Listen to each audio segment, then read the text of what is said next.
We are back. Oh, there it is.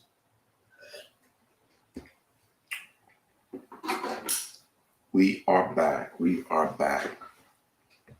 Good morning again, beautiful people. Good morning again. Hey, Lisa. Hey, Keisha. Good morning again. Let's jump in. Hey, Pam Gamble. God bless you, sister. Tzel, what's up? Londa, good morning. Good morning. Good morning. OMG. Let's jump into the word. So, you don't know, we're going through this book right now. We are on page number 10. Yesterday was good, wasn't it? Made you think about a lot of things. I need to write that down too. Mhm.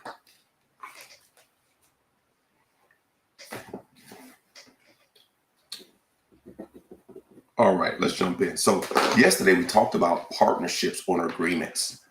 And Amos 3:3 says, how can two walk together unless they agree?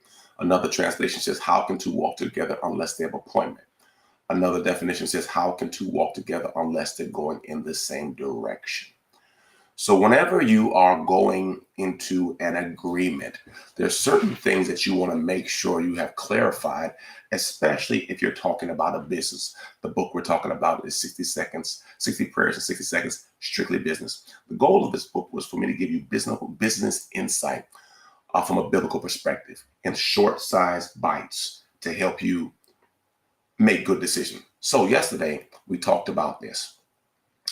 If you go into business with a person, can you trust them? That's so critical. If you have any qualms about certain things about them, you need to get it fished out before you get into an agreement with them. We touched on that. Number two, we touched on, are we equally yoked? Do we have the same mindset relationally? Do we have the same work ethic? I told you a story yesterday that sometimes in business you may have to give something away. You need to have a person who agrees with you. Not always, but a generous soul. A generous soul.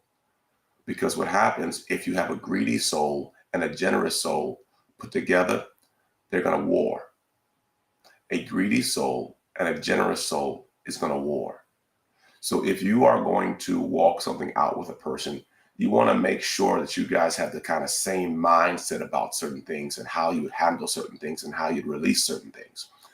So a couple of people that are my circle, they said, Jomo, we wanted to let's buy a storage unit. I said, like a storage, basically like a storage park. I said, okay, I like the idea, I like the cash flow.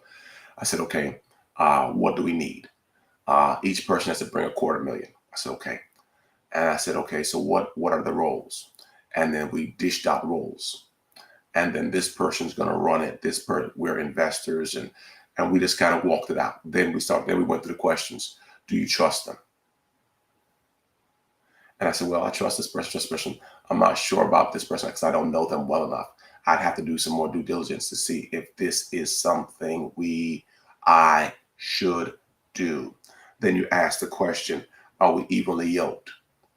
One thing you want to do is if you are going to go into something, you want to make sure the people that you're dealing with have the means to sustain it. Okay.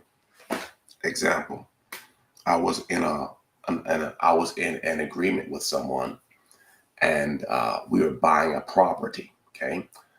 And the property we were buying was $550, and we both needed 10% down. So basically 27,500. So I had my 27,500. They had their 27,500, right? So now we put the money down for down payment. Now we're waiting for the property to be constructed. And on the back side, we were going to sell it, flip it, or something like that. Well, in the meantime, construction hadn't even begun yet. And the individual found themselves in financial hardship.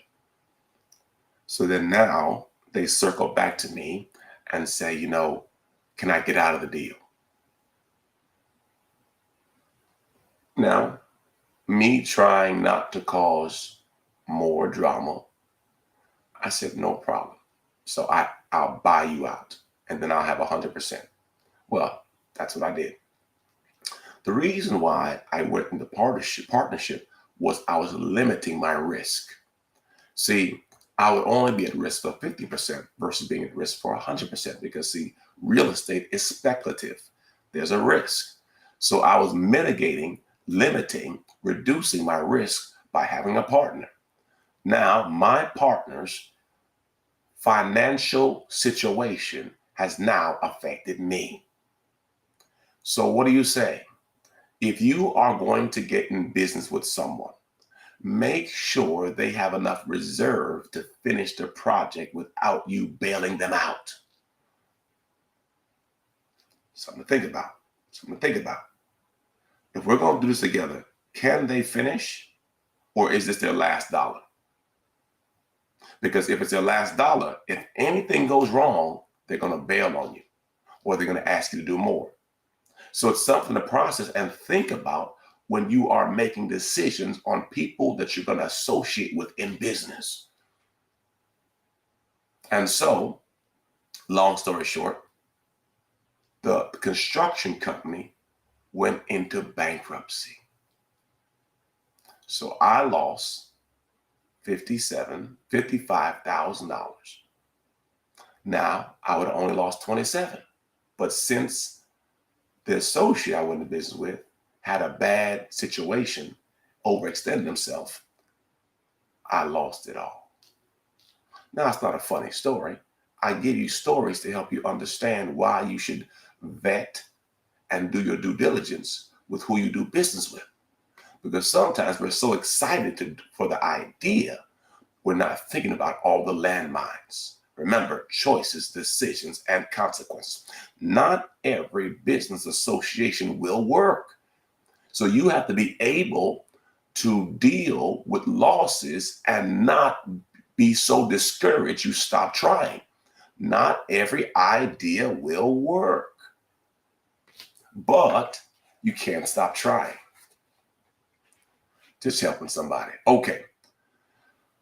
Are we relationally compatible? Do we have the same work ethic? Number 4. Do their skills complement or compete with what you lack? Now, another business I did with a friend, he was really good at closing. He was better than me at closing.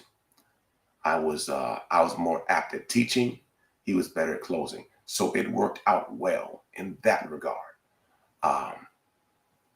Okay, next one, number 4. Is there a shared passion for the business idea? Is there a shared passion for the business idea? If you are going to go into an association with someone, they have to believe and be excited about it just as much as you're excited about it. Because the last thing you want to do is motivate the unmotivated. OMG. If you've ever had to motivate people who are not motivated, you don't want to do it. So you want to make sure whoever you decide to associate with has a drive that you don't have to put in gear. That's good. This is so good. You don't want to have to put people in gear every day. Listen, it's hard enough getting up. It's hard enough for me to get up and get my mind right and get myself in gear and take care of my wife and my kids. And then I got to go to this business and take care of you too. No, we got to talk business, not life. Like I told you, if their life is not in order, it bleeds into the business. If their life is not in order, it will bleed into the business. And the last thing you want to do is have someone with all their problems bleeding, not literally bleeding, but emotionally bleeding, psychologically bleeding all over your business. It's very hard to motivate the unmotivated. Okay, number 5. Is the potential partner open, honest, transparent about information, including their personal information? Are they honest, open about everything? Hey man, my wife is tripping. Hey man, my child is going through something right now. Hey man, I was diagnosed with something. Hey man, I'm in a bind right now. Hey man, I'm being sued for this. Hey man, What I'm saying is, if we are going to ride on this journey, we need to be naked and unashamed, transparent, open, honest. We can't find out things halfway down the line that you should have told me up front. We got to be transparent. Can you do it? What's your downside? Can you sustain it? Will there be a situation where you need to get out sooner? One of the things you should always think about when you're going into business is, what is the exit strategy? People don't talk about this enough. What is the exit strategy? Talk about the exit strategy up front. If this doesn't work, how do we get out? What are the particulars for getting out? If I decide to get out, do I get out with all my money? Do I get out with half my money?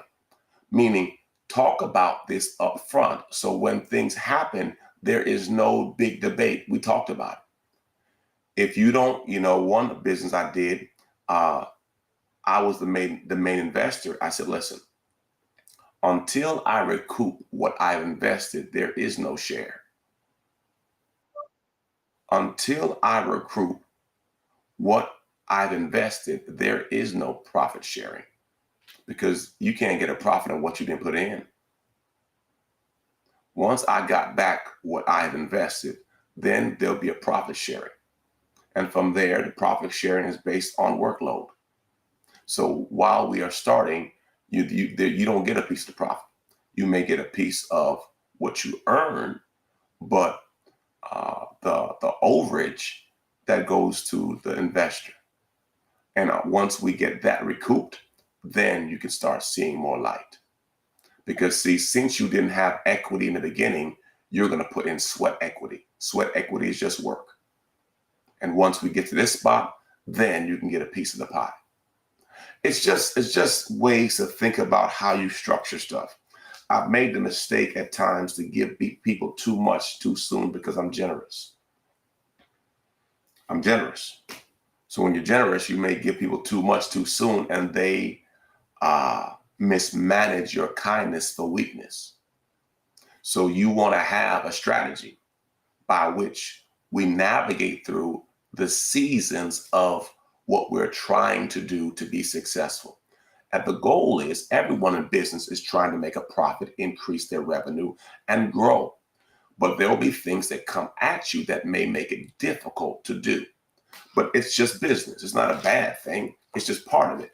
But today, I'm just trying to focus on things you need to process out if you are going to get into business with someone that will help you. So are they open? Are they honest, transparent about the information, including their personal information? Okay, I'm going to stop here today. This was a good day. Tomorrow going to be great, because that is going to be real good. Do they have a track record of success? This is very good. I'm going to touch on it and I'm going to leave it alone. Don't follow parked cars. If they have not achieved in other areas, what makes you believe they're going to achieve in this area? Just a thought. Example. If you ask me to help you build churches, you'd expect to see that we have built churches, right? If you want to talk about business, you want to see successful business. See, I got receipts. When I did my business class, I showed everyone my bank statements. My bank statements before I was a pastor. It was $30,000 a month, $60,000 a month, $70,000 a month. I showed it all. So I don't tell somebody something I have not done. My goal is to give you the secret sauce to help you make better decisions. So when you walk it out, you can get to where you're trying to get to. So if you're going to work with somebody, have they any evidence of doing anything that they have said? Do they have a track record of winning? When Deion Sanders got hired at Colorado, why did he get hired at Colorado? Because he had a track record of success at Jackson State. Why did he get hired at Jackson State? He had a track record of success at the high school level. Why did he get hired at the high school level? He had a track record of success at Little League football. So they believe because he achieved prior to that he had the ingredients to succeed there. It's the same thing with you. If you're working with a person who has failed at everything they've done, what makes you believe they're going to succeed with you? It's something to think about. All right, that's enough for today. I'm trying to get you ready for your next level. I pray I am helping you. As always, if you need a book, you go online, grab your book from my website. I'm just dropping pearls for y'all, just dropping pearls. All right, I love you. Have a great day. God bless you and Godspeed. Peace. Bye-bye, everybody.